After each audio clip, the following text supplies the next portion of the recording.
Beneath the watch of a silent, silver moon, a mist-shrouded forest holds its breath. Here, among the ancient trees, where fog clings to the earth like a ghostly blanket, faint lanterns glow with an otherworldly light. For centuries, the soil has kept a secret, a treasure so vast, it shaped the very course of history.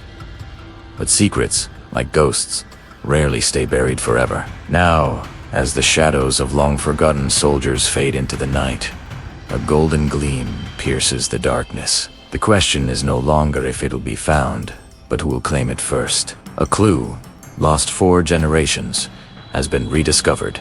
Look closer. Here, under the flickering lantern light, a partially burned map reveals its secrets. Mysterious markings, once invisible, now glow with an arcane energy. Imagine the scene, generations ago. A stormy night, rain lashing down, lightning splitting the sky. Wary soldiers, their faces etched with fear and desperation, hastily buried chests filled with gold. They swore an oath, sealed in the mud and fury of the storm, to protect Italiano. But the pact was broken, the location lost, and the story turned to legend. Until now, the hunt begins tonight. In a dusty, forgotten attic, bathed in the soft light of a late afternoon sun, a young historian named Alex Jameson stumbles upon a relic of his family's past, a weathered leather-bound journal belonging to his great-great-grandfather, a Union soldier. As he carefully turns the fragile, yellowed pages, a folded piece of parchment slips out. It's a map, not just any map, but a hand-drawn chart of the very forest we just witnessed. Its landmarks, eerily familiar. The markings, they're identical. A jolt, like an electric current, runs through him. The family stories he dismissed as folklore were real. This wasn't just a map, it was a legacy. The journal tells a harrowing tale. It's the final days of the Civil War. A rogue Union cavalry unit, tasked with transporting a massive payroll of freshly minted gold coins, decides to seize their own destiny. Fearing the war's uncertain outcome and disillusioned by their commanders, they diverted from their route deep into the uncharted wilderness of the Appalachian foothills. Their plan was simple: bury the gold, wait for the chaos to settle, and return as wealthy men. The journal entry, penned in a frantic, hurried script, speaks of a pact. Each of us holds a piece of the key, his ancestor wrote. Only together can the lock be turned, but trust is a currency more fleeting than gold. The words are a chilling premonition. The unit was torn apart by greed and paranoia. A betrayal, swift and brutal, left only a few survivors, each scattering to the winds. Their knowledge of the treasure's location fractured and incomplete. The gold was abandoned, cursed by the blood spilled over it. Alex feels a palpable connection to this story, a pull towards the past he can't ignore. The air in the attic grows thick, heavy with the weight of this revelation. The soft creak of the floorboards sounds like a whisper from the past, urging him on. He can almost hear the faint, rhythmic thumping of his own heart, a drumbeat counting down to an unknown destiny. He spreads out the map, his fingers tracing the faded ink. Alongside it, he lays out old letters, their cursive elegant yet strained, speaking of coded messages and furtive meetings. He finds a small pouch containing a single, gleaming gold koina double eagle. Its weight a solid, tangible link to the stolen fortune. Each artifact is a puzzle piece, each name mentioned in the journal a potential lead, but his ancestor's final entry sends a shiver down his spine. I fear what we have unleashed. We drew a map not to treasure, but to our own ruin. Follow it, at your peril.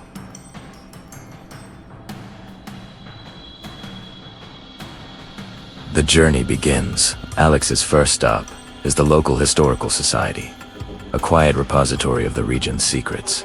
He pores over archived newspapers, property deeds, and century-old photographs, his lantern-lit map, his constant gut. He's looking for names from the journal, for any trace of the other soldiers. He finds one, Sergeant Elias Vance. A faded photograph shows a man with haunted eyes and a grim, set jaw. An accompanying article mentions Vance purchased a large, isolated tract of land right after the war, the very land marked on Alex's map. But the story takes a dark turn. Vance became a recluse, obsessed with protecting his property from unseen threats.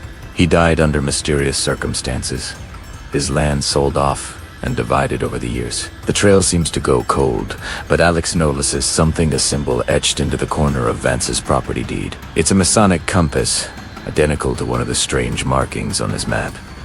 It wasn't just a landmark, it was a message.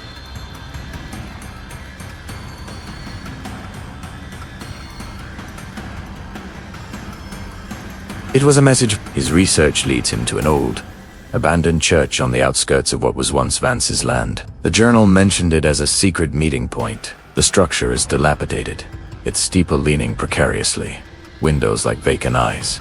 Inside, dust motes dance in the slivers of light piercing the gloom, prying up a loose floorboard near the altar, exactly where the journal hinted. Alex finds not gold, but a small, lead-lined box.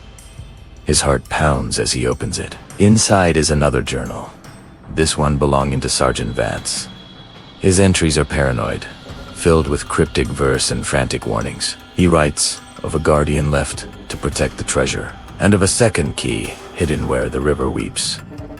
It's another layer of the puzzle, more complex and dangerous than he imagined. Vance wasn't just a recluse, he was a gatekeeper, and his journal is a test for anyone who follows. Following Vance's poetic clue, where the river weeps, Alex finds himself at a small, secluded waterfall cascading over a rock face covered in moss. The place feels sacred, untouched by time. He scours the area, his boots sinking into the damp earth. Tucked away in a small crevice behind the curtain of water, wrapped in oilcloth, is the second key.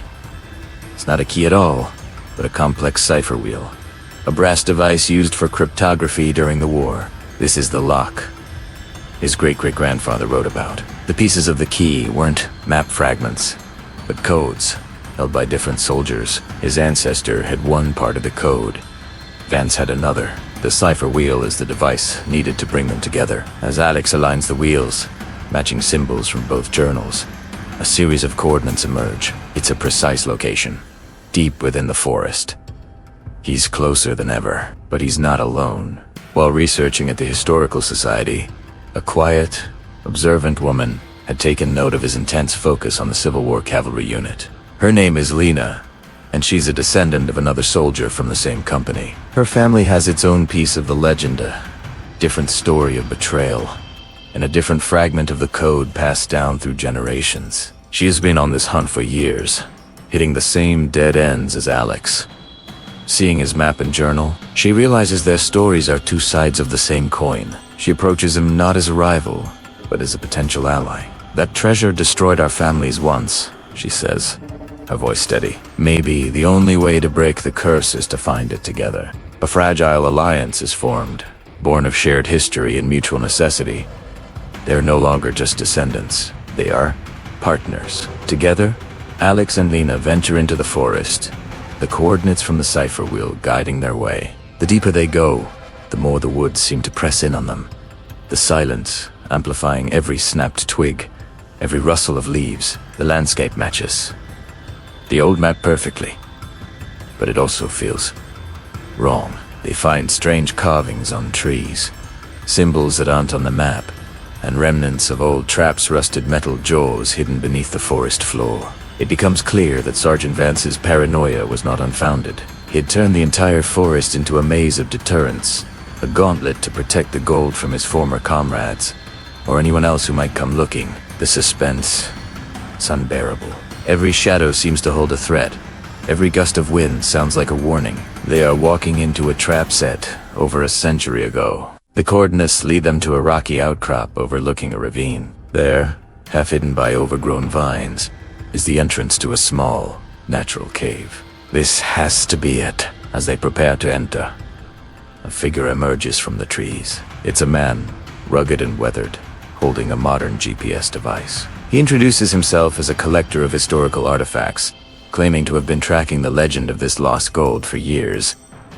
He offers to help, to share his resources, but his eyes betray a cold, calculating ambition. Alex and Lena are wary. Is he a fellow enthusiast or a competitor who has been shadowing them all along? This treasure hunt has just gained another player, and the stakes have been raised impossibly high, with a potential threat at their backs and an unknown danger waiting in the cave ahead.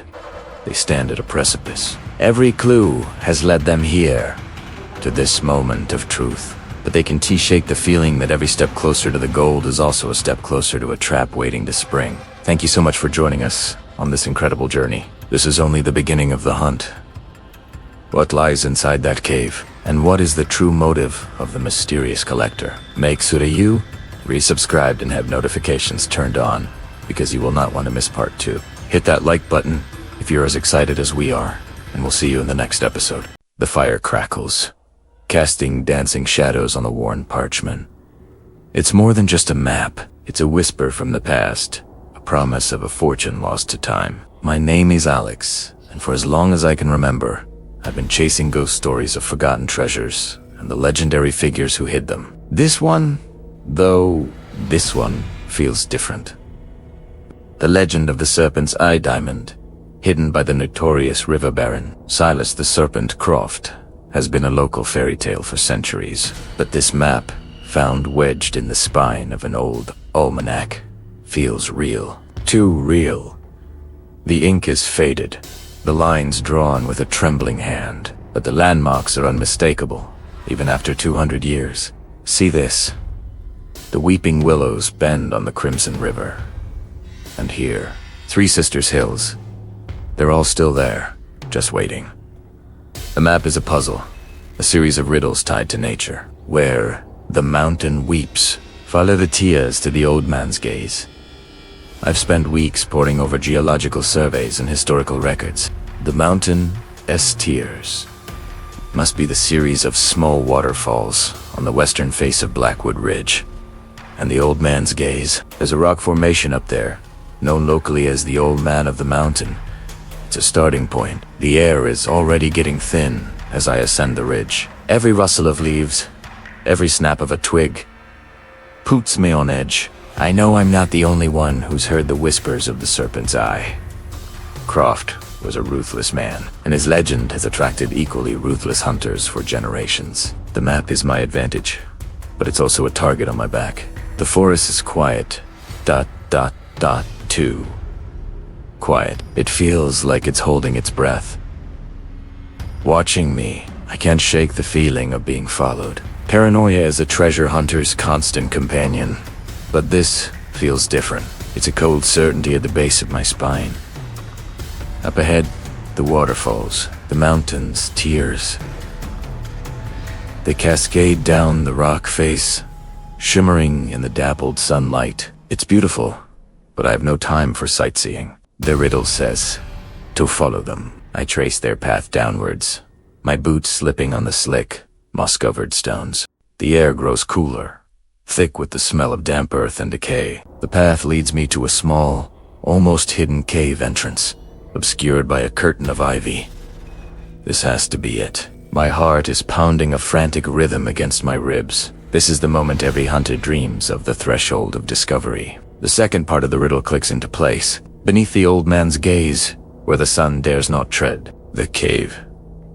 I pull out my headlamp, its beam cutting through the oppressive darkness. The walls are slick with moisture, and the air is heavy. Every step echoes, amplifying the silence. The beam catches something on the far wall. Carvings. Not ancient petroglyphs, but something newer. A series of symbols, mirroring those on the map, but with a new addition. A coiled serpent, its eye, a single, crudely carved hole. It's a lock. A combination lock, etched in stone. This is Croft's genius. The map gets you here, but only the one who can solve his final riddle gets the prize. The serpent sleeps at noon, but watches the moon. Noon ... The sun at its highest, and the moon ... Its cycle. Could it be related to the lunar phases on the day he hit it? I cross-referenced the date on the almanac where I found the map. A full moon. The symbols on the wall correspond to numbers, Let's try aligning the dial with the symbol for sun at the 12 o'clock position, and the moon at— What? I have to think like Croft. He was a river baron. The tides. A full moon means the highest tide, the highest number. I manipulate the stone dials. The grinding sound echoing in the chamber. Click. A section of the wall recedes, revealing a small, dark cavity. My light falls upon a weathered leather pouch. My breath catches. My hands are trembling as I reach inside. It's not a diamond. It's another map. No, not a map. A journal. Croft's journal. The leather is brittle. The pages filled with his frantic scrawl. This is even better than the diamond. This is the history, this story. The key to his entire fortune. Not just one gem. His last entry sends a shiver down my spine. They're close. The jackals. They sniff my trail. I have left them a fool's prize. The real serpent's eye is not a stone, but a place. It watches all who enter my domain, from the highest peak. He didn't hide the treasure here. This was a decoy, a test. The real treasure is somewhere else, and this journal is the key. The highest peak. That has to be the summit of Blackwood Ridge. The part that overlooks the entire valley, the old man of the mountain. It's not just a landmark, it's a vantage point. The serpent's eye. I scramble out of the cave, the journal clutched in my hand. My mind racing. The sun is beginning to set, casting long, menacing shadows across the forest floor. Greed and history, they're a dangerous cocktail. I start making my way back up the trail, towards the summit, my boots finding a new, oar-hand rhythm. Suddenly, a sound. Not a twig snapping. It was the distinct, metallic click of a rifle bolt being drawn. I freeze, dropping into a crouch behind a mossy boulder. The forest is no longer silent. It's alive with a threat I can now hear, but not see. I peek slowly, carefully, over the edge of the rock. There, about 50 yards down the trail, a figure cloaked in shadow is examining the cave entrance. They're tall, built like a predator, and they move with a confidence. It tells me this isn't their first hunt. They saw me go in. They waited. They let me do the hard work. My heart sinks.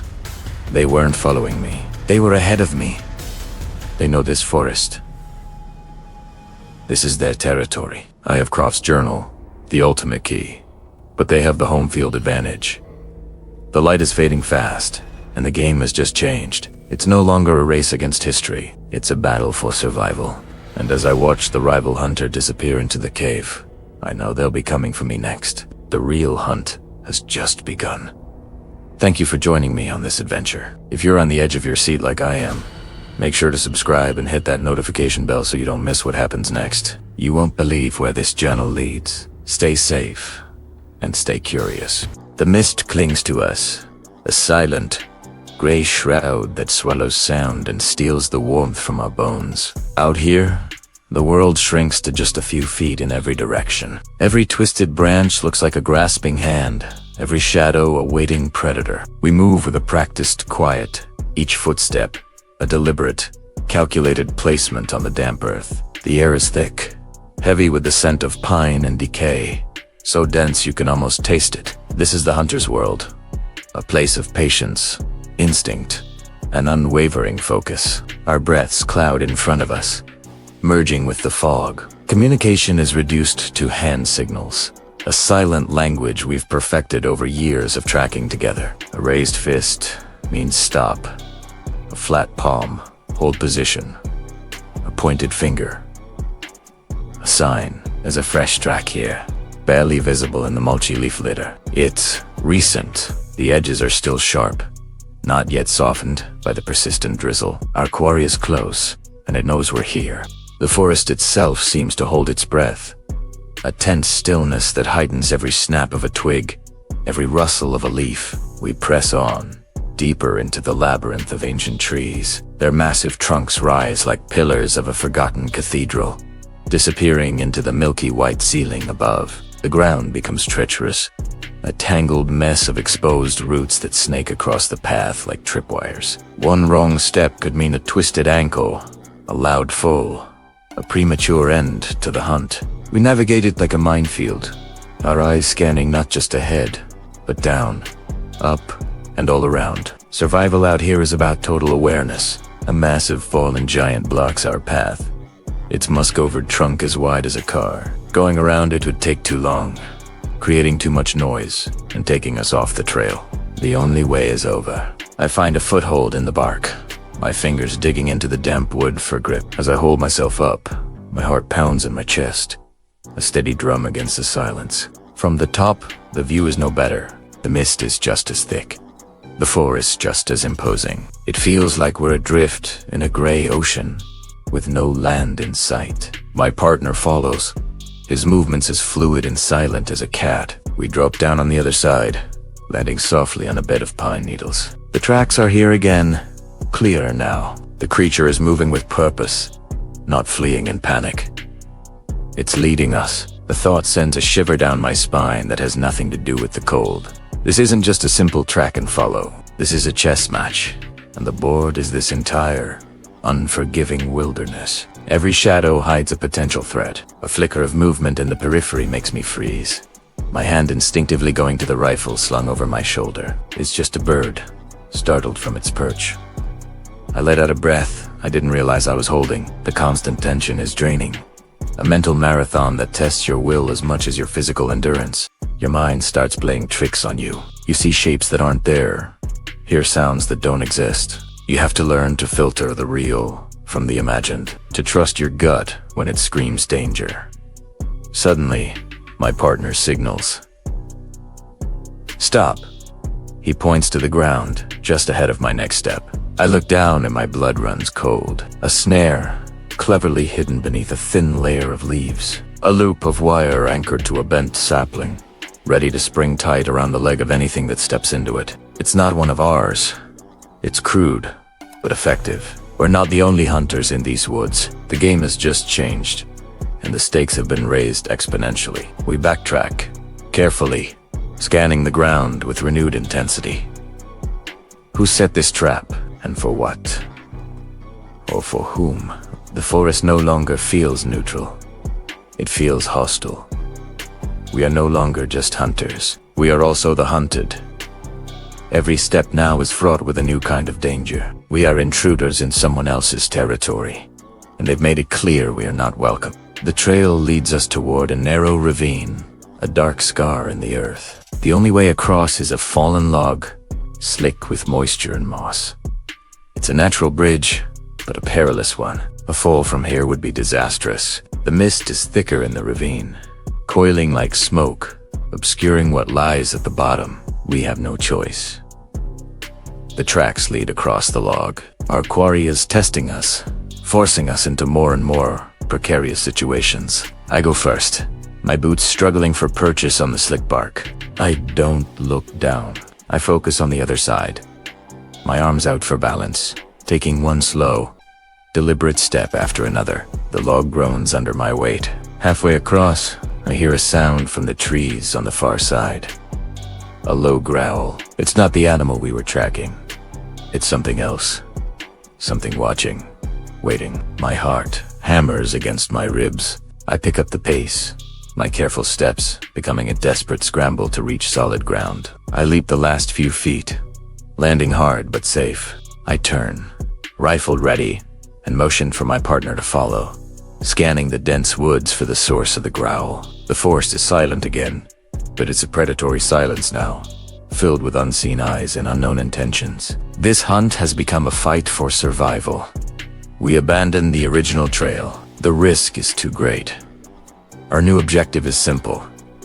Get out, but in this disorienting mist, direction is a luxury. We rely on the compass, a small, reassuringly solid piece of technology in a world that has become primal and unpredictable. We move back to back, covering each other, our senses on fire.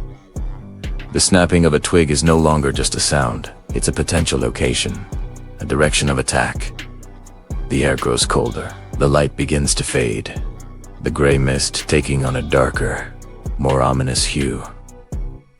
We need to find shelter before nightfall. To be caught out in the open after dark, under these conditions, would be a death sentence. We find a small rock outcropping, a shallow overhang that offers minimal but precious cover from the elements, and a solid wall at our backs. It's not a fortress, but it's defensible. As we sit lean, the sounds of the forest change. The daytime quiet is replaced by the noises of the night, the hoot of an owl, the distant howl of a wolf, and other, less identifiable sounds that prickle the skin.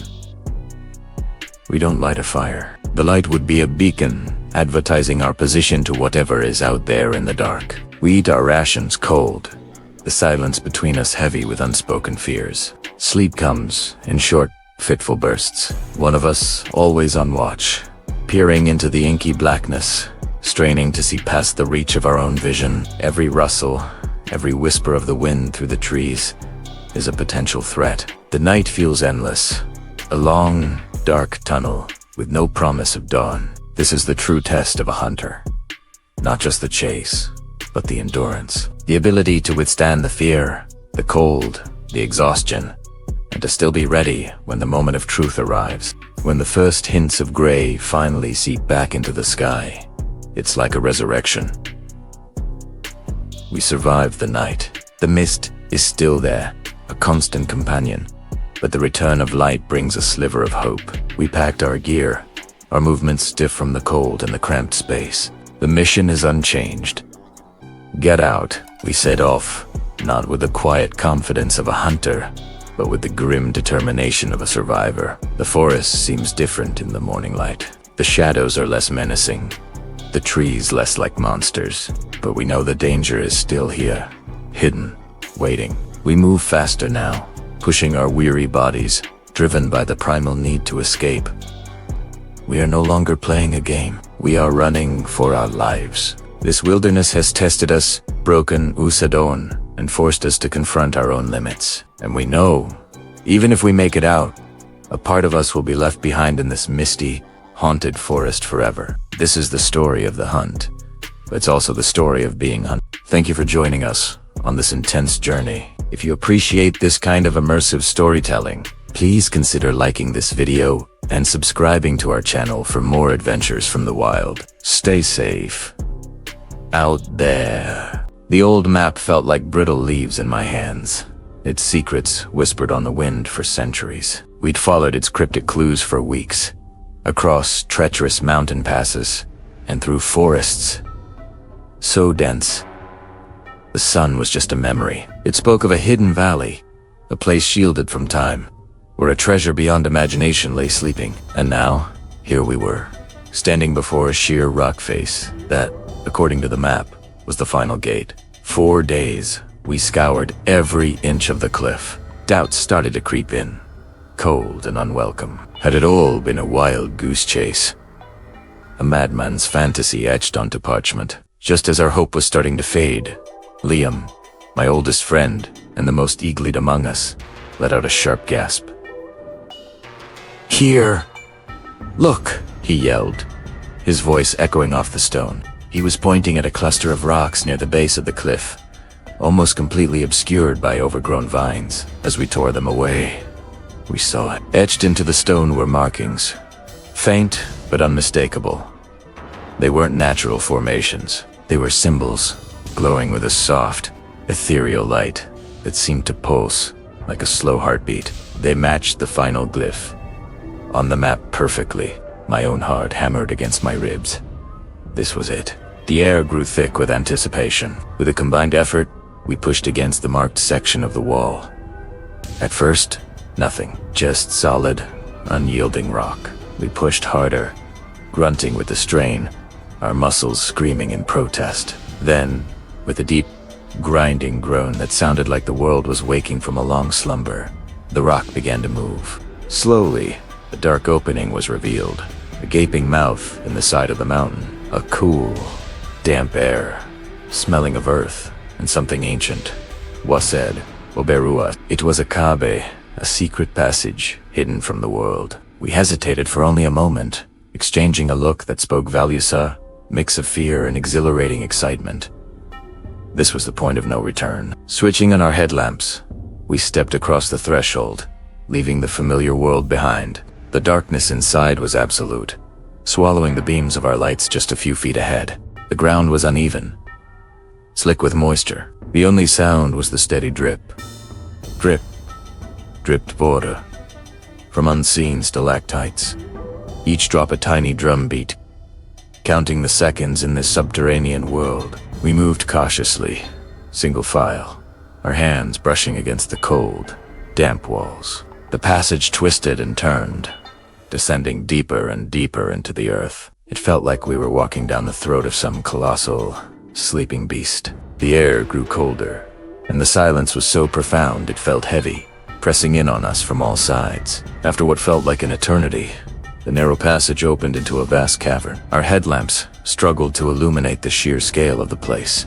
The ceiling was lost in the oppressive darkness above, and the echoes of our footsteps bounced back at us from unseen walls, making it sound like a dozen people were walking with us. It was both awe-inspiring and deeply unsettling. We fanned out exploring the edges of the chamber. The rock formations were bizarre, twisted into shapes that played tricks on the eyes in the shifting light of our lamps. It was then that Maya, our team's historian, called out, "Over here. There are more markings." We rushed to her side. Carved into a massive pillar of stone were more of the glowing symbols, but these were different. They weren't a map. They looked like a story. There were figures of people, celestial bodies, and strange, otherworldly creatures. It was a history book written in the language of light. While Maya tried to decipher their meaning, my gaze was drawn to something else. Further into the cavern, a faint, warm light flickered. It was different from the cool glow of the symbols on the wall. It was a golden glint, a shimmer that seemed to dance in the darkness. My breath caught in my throat. The treasure, its hiding place. Finally, within reach, I moved towards it, drawn like a moth to a flame. The others, noticing my movement, followed close behind. The golden light grew stronger with every step, casting long, distorted shadows that writhed on the cavern walls. It was coming from a smaller opening at the far end of the chamber, a natural archway in the rock. The sound of dripping water was joined by a new, softer-sounded, gentle, almost musical shimmer. The sound you might imagine a star would make if you could hear it. We crept forward, our hearts pounding a frantic rhythm against the silence. I was the first to reach the archway, peering into the chamber beyond. And then I saw it. I couldn't speak. I couldn't breathe. I could only stand there, frozen, as my mind struggled to process the sight. The chamber was filled, literally filled, with gold. Piles of coins that reached halfway to the ceiling, intricate goblets studded with jewels, golden statues of forgotten gods. Chests overflowing with necklaces and rings that glittered with an impossible fire. The light wasn't coming from our headlamps. The treasure itself was glowing, bathing the entire chamber in a warm, hypnotic radiance. It was more than we had ever imagined. A fortune that could rewrite the destinies of kings, all hidden away in the heart of a mountain. We stood there on the precipice of our wildest dreams. The weeks of hardship, the danger, the doubt had all melted away, replaced by a pure, overwhelming sense of triumph. We had Don Italiano. We had found the legend. Slowly, as if in a trance, Liam took a step forward, his hand outstretched to touch the nearest pile of coins.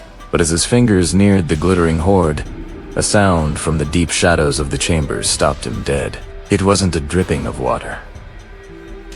It wasn't the shimmer of gold. It was a low growl, a guttural rumble that vibrated through the stone floor and settled deep in our bones. It was the sound of something large, something ancient, and something that had just been woken from its slumber. Our heads snapped up, our light beams cutting frantically through the darkness at the back of the treasure room. The golden glow seemed to dim, overshadowed by a new presence. For a terrifying second, our lights caught a flash of scaled skin, the glint of a massive, unblinking eye opening in the shadows.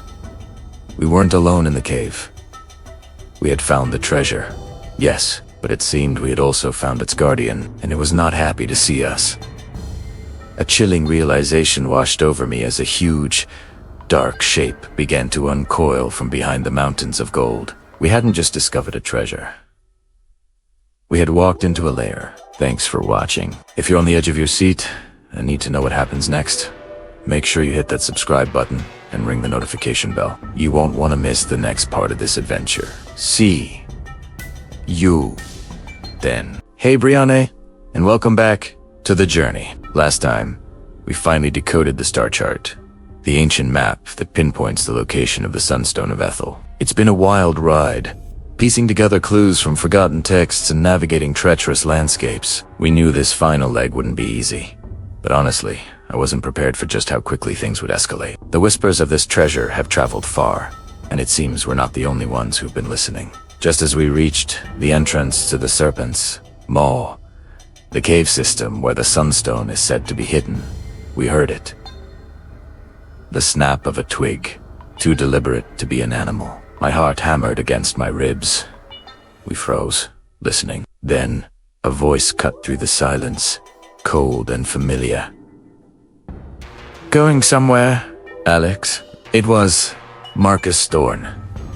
Of course, it was Thorne.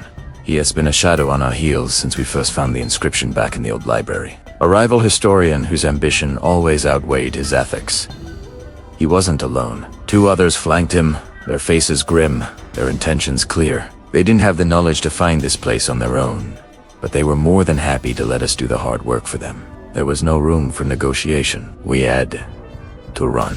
The forest erupted into chaos. We plunged into the dense undergrowth, branches whipping at our faces. The sound of their heavy boots was right behind us, a relentless drumbeat pushing us forward. The path was a blur of green and brown, every root a potential trap, every shadow a hiding place for our pursuers. I risked a glance back. Thorne was gaining, his face a mask of determination. He wouldn't give up. This wasn't just about the Sunstone for him.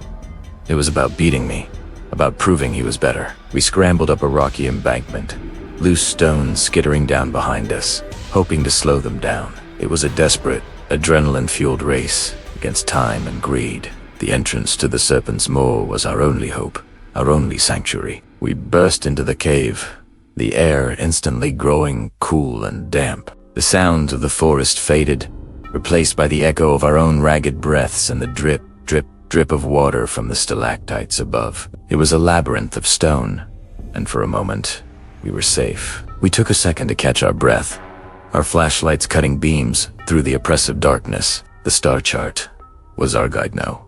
According to the symbols, we had to follow the vein of quartz that snaked along the western wall. It shimmered in our lights, a glittering path leading deeper into the earth. Every step was cautious. The cave floor was uneven, littered with rocks and sudden drops. We could hear the distant shouts of Thorne and his crew, their voices distorted by the cavern's strange acoustics.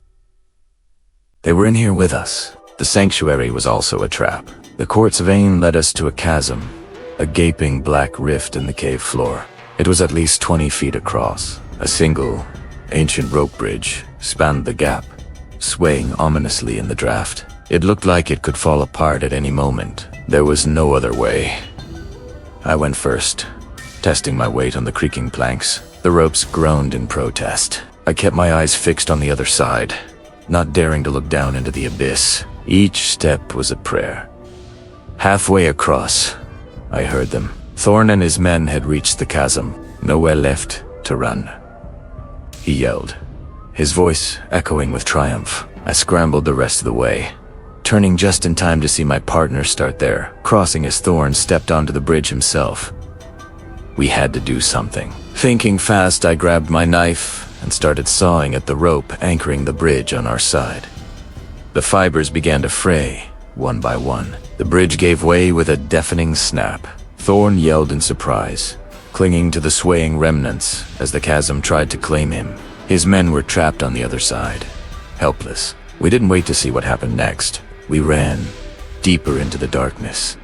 The star chart clutched in my hand. The path became a tight squeeze, forcing us to crawl through narrow passages. We were following the ancient markings, carvings left by the people who hid the Sunstone centuries ago. They led us to a chamber unlike any other.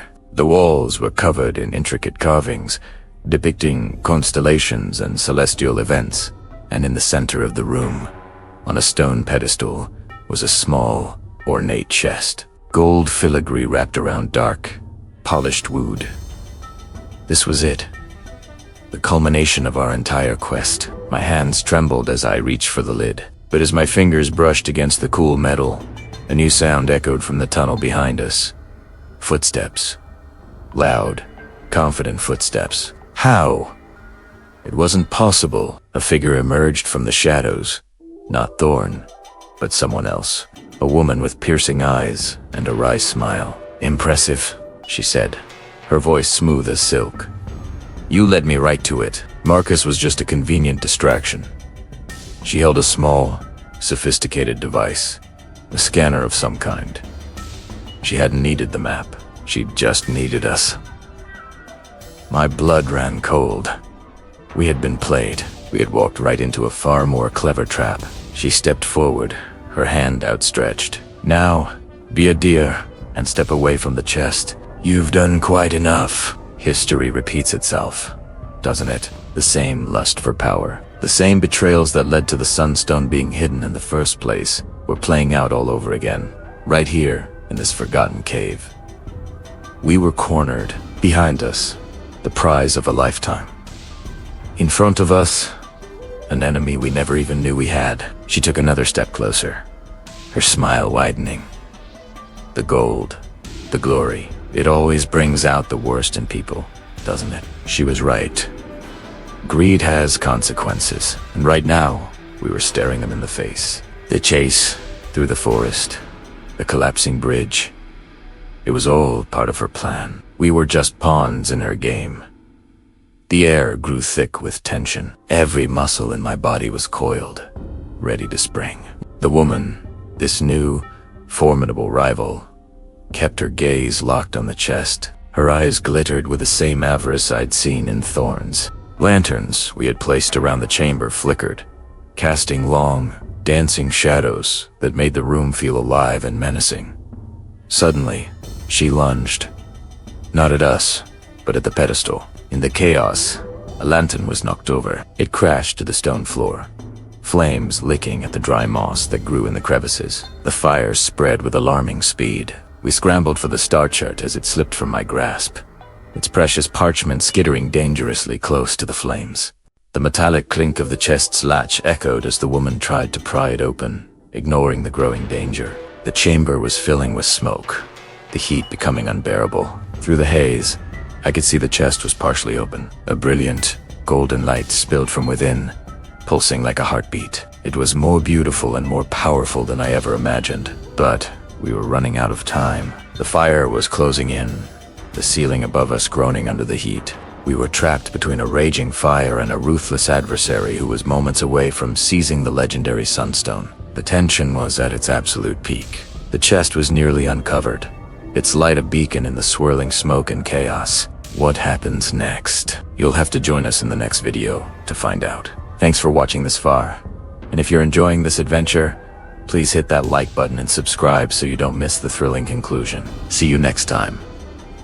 Hey everyone, welcome back to the channel. You are not going to believe what just happened. For those of you who have been following this journey from the very beginning, you know the blood, sweat, and tears that have gone into this moment. We've spent months, years even, piecing together fragments of history, deciphering coded messages in old letters, and trekking through unforgiving terrain, all based on a legend passed down through my great-great-grandfather's diary. A story of a Union paymaster who vanished during the Civil War, supposedly with a chest of gold meant for the troops. Many called us crazy. Experts told us it was a wild goose chase, a family myth, nothing more. But we held on to that glimmer of hope. We trusted the research.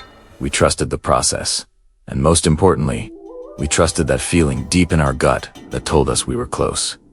And today, everything changed. Just a few hours ago, after digging in what felt like the 100th spot marked on our antique map, we hit something. Not a rock, not a root. It was solid, metallic. The sound echoed through the woods, a sound that made our hearts stop. We cleared the dirt away, hands trembling with a mix of exhaustion and pure adrenaline. Slowly, the top of a dark, iron-banded wooden chest emerged from the earth. It had been buried in for over 150 years. The hinges were rusted solid. The lock was a formidable piece of 19th century engineering. It took us another hour of careful, painstaking work to pry it open without causing too much damage. We didn't know what to expect. Maybe it was empty. Maybe it was filled with nothing but mud and decay. But when that lid finally creaked open, silence. The first thing we saw wasn't the gold. It was the faint, ethereal glow reflecting off our faces, painting our stunned expressions in a warm, shimmering light. And then, our eyes adjusted. Piled high, spilling over the edges, were gold coins. Not just a few, but hundreds, maybe thousands of them. Double eagles, liberty heads. A fortune frozen in time. We carefully started lifting them out. The weight of each coin felt surreal in my palm. This wasn't just metal. It was history. Each one of these could have paid a soldier, bought supplies, or changed the course of a battle. Underneath the top layer of coins, we found more. Tightly wrapped oilcloth bundles held jewelry, a delicate gold locket, a pearl necklace, a signet ring with an insignia we don't recognize yet. It seems this wasn't just a payroll chest. There were personal items tucked away in here. Items with stories we can only begin to imagine. As we dug deeper, the artifacts became even more significant. We found a set of perfectly preserved officers' epaulets, the gold thread still gleaming. A leather-bound journal, its pages miraculously still intact, though incredibly fragile. We haven't dared to open it yet. The ink could disintegrate with a single touch. And then we found this, a folded, yellowed piece of paper sealed with wax. It's not a letter. It feels different. Thicker. It almost looks like a deed or some kind of legal document. But why would that be in a chest full of gold and personal mementos from the Civil War? It doesn't make any sense. The paymaster was supposed to have stolen this and run. Why would he bury it with official-looking papers? This discovery, this moment, is more than we ever dreamed of. The hidden gold has been found. The legend was real. But as the initial shock and elation begin to settle, a new feeling is creeping in. A sense of unease. Looking at this chest, at these objects, it doesn't feel like a simple case of a thief burying his loot. The jewelry, the journal, this sealed document, it feels more complex, more personal. It feels like a story that was intentionally buried, waiting for someone to uncover it. This treasure raises more questions than it answers. Who did this jewelry belong to? What secrets are written in that journal? And what is the significance of this mysterious sealed paper? It's starting to feel like finding the chest wasn't the final chapter of this story. Looking at all this, I have a chilling thought. Is this the end? Or is this just the beginning? We found the treasure, but I think we might have just stumbled into a much bigger, much older mystery. There's a storm rolling in now. You can probably hear the thunder in the distance. It feels symbolic, somehow. Like the world is holding its breath, waiting to see what happens next. We need to document everything here, carefully. We need to figure out what our next steps are. That sealed document feels like the key to everything. What's inside it could change the entire story we thought we knew. It could change everything. The story of the lost gold is over. But the story of what we found here today, I think it's just getting started. There's so much more to uncover. So many secrets still buried with these artifacts. And we're going to share every step of this new journey with you. We have to stop here for now. Secure the site and protect these incredible finds. Thank you for being a part of this unbelievable moment. This is history, right here. To be continued. Don't miss what happens next. This is getting more intense than we could have ever imagined. Make sure you subscribe and hit that notification bell, because you will not want to miss the next chapter of this incredible story. We'll see you very soon.